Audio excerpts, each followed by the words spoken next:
Hi guys, we're here today at B52 with no other than Paul Gagné.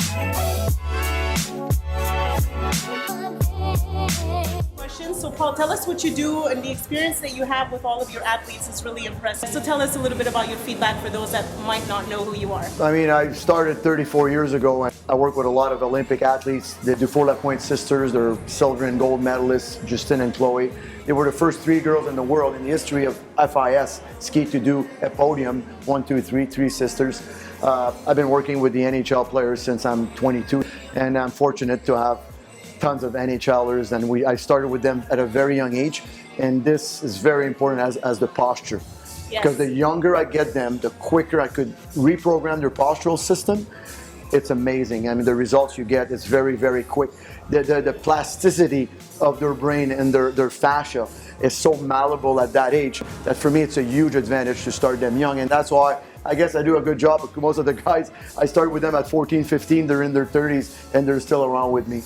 And we do a lot of different, we have the reigning world champions in figure skating, the Guillaume Ciceron, Gabriela Papadakis from France. We have a lot of athletes from all over the world. I think that when we're talking about true prevention, obviously the sooner we get them, the better it is, as you've said. How often do you see a postural disequilibrium with younger athletes? Every time. Every time. I've never met again an athlete that doesn't need postural reprogrammation.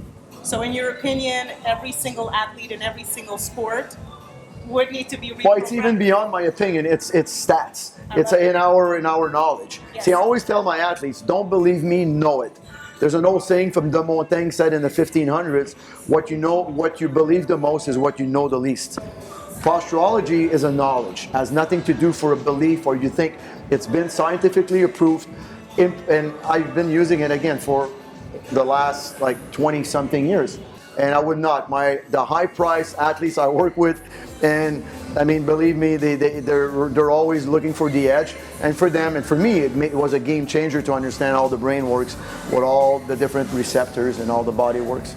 Now, have you noticed when you do reprogram them, we talk a lot about performance and strength, do you notice that they're better with their reaction time, with their emotions, with the motivation to be able to train? All of the above. I mean, I always tell people, listen, if you look at an athlete, and some people, they don't really understand posturology, is imagine a computer. What you see is the screen. Basically, that's the body. A lot of time, if you didn't punch in the right info from the receptors, especially the eyes, the feet, sometimes the jaw scar, what you see is what you get. A lot of people, they come in and see me, they're like this, they're pro athletes. They have no conscience of that they're crooked. No one ever evaluated their feet. No one even checked their eyes. No one asked them if you have a scar, do you clench? They never done that. Then, for us, it's like a lot of time they think we invented sliced bread. Well, no, it's science. It's been there for a long time in Europe. Sadly, it took a little longer time, especially in the training field, and now we see it. But again, I mean, beneficial, it's not even a word. Like the young athlete we just had, you'll see on video later, when he came to see me, he had a lot of imbalances. A lot of his parents, they asked me, how could I get his first 5 steps faster on the ice?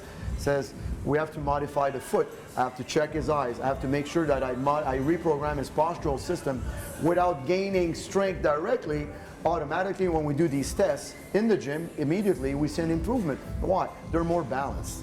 Right. That's it. And you do see an improvement in strength. Immediately we see a vertical jump increasement. Really? Oh, yeah, because I mean they're lined up. When you align properly the fascia through the proper joint, I mean you're okay. If you're like this, you're not strong. If you're well aligned, then you're stronger automatically. See, a lot of people, the strength you measure or whatever you measure as power, it's not their real power, it's their crooked power. Then just balance them before, reprogram them. Now you still have a lot of work to do for training, but for me, it's almost criminal not to reprogram them before, because if I make them gain size and strength on a off balance or disharmonic body with disequilibrium, that's criminal. I mean, that's where a lot of people, they stop training after 6-7 weeks in the gym. They're more in pain than they were before. They never get assessed. So, you know, in the health and fitness industry, we tend to believe that we can correct posture through exercise or corrective movements. What's your opinion on that? Do you think that you can realign or change faulty motor patterns, for example, just by doing movement patterns or exercises? Temporarily, yes, but you need both. We used to do that before I met Dr. Brico, and that was a game changer. The approach we had mixed with posturology made it way faster. Okay. Again, but it's way longer if you don't touch of the receptors, you don't address the postural system, as in the computer and the hardwire.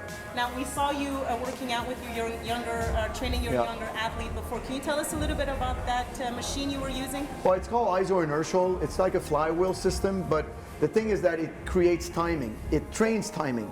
Again, Loic, the kid I had, he just turned 15, is a great hockey player. He's very small in stature, but I've only been training him for a month.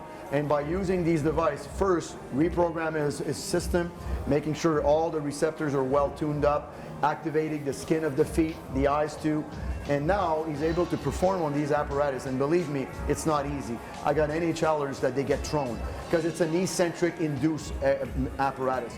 The more you pull, the more it pulls. And you cannot time yourself. Every rep is different. If you pull harder, it's going to pull you harder. That's where, like in sports, your reaction time is better. Again, if you don't, this helps, but if your postural system is not well tuned, you will end up on the floor and you may get injured. And you've seen increase in performance with this machine? Oh, I mean, this is the secret of all our athletes. Again, yes, if you don't take care of the postural system, whatever apparatus you do, you're going to build a house on a crooked foundation. Now, if you had a message for younger coaches, think of yourself, I don't know, 20 years ago when you were starting out. Unfortunately, not that many coaches are applying posturology. Hopefully they will be, and they will keep on increasing with time. What message would you have for them? What's the go-to message that you think is? Well, you're missing out, guys. You're missing out on the biggest part, the brain. If you don't reprogram your postural system, you're not working the brain, and that's it. Well, you've heard it from one of the best ones. We've been saying it, since 2006. Paul, you've revealed that this was a secret recipe. Thank you. Sorry about that, for success. Thank you. And it will be your secret recipe as well. Now, are your athletes reluctant when you first introduce the concept of the foot and the eyes? Do they think that it's... No, no, because at the beginning, the parents, I deal with young, but as soon as they see the change, I mean, you see it, when we do a postural eval, we don't only do an eval, we do a postural correction. And I could count on my fingers the time I didn't have a very big change. The people are not stupid. The before and after, they see it, and the people, they feel better. That's a big thing. I don't care what methods you use, as long as there is a permanent change. A lot of these methods with patterns and stuff are okay, they're very quick on the eye, but make them walk for half an hour, make them come back, they're crooked. Yes. Again, don't get me wrong, I'm an exercise physiologist, I teach exercise, but again, if you go out of the receptor area, you're missing out, and the lasting effect will not be there. Again, talking about corrective exercises, and only because I feel I get a lot of questions about it at Posturepro. A lot of trainers, I don't want to say are confused, but kind of want to understand. Corrective exercises alone, can it correct posture eventually, or will it reinforce the strong and weaker and weaken the weakest? That's all, depending what. But again, if you don't address the receptors, I've never seen something like on the long run to last. Well, there you have it, folks. This is our first interview with Paul. We're thrilled to... No, I'm retired now that she gave my recipe. I'm leaving now. Moving to Marseille. Thank you, guys. We're thrilled to have him give us and share his opinion, and we'd love to have him back to give you guys specific tips on what you can do to improve your performance with your athletes, make them stronger. Prevention, when we're talking about real prevention, we are talking about the postural system. Reinforcing a body on muscles on a body that is misaligned is not optimal. So Paul, I want to thank you so much My pleasure. for taking the time, and guys, thanks for sharing. Thank you, guys.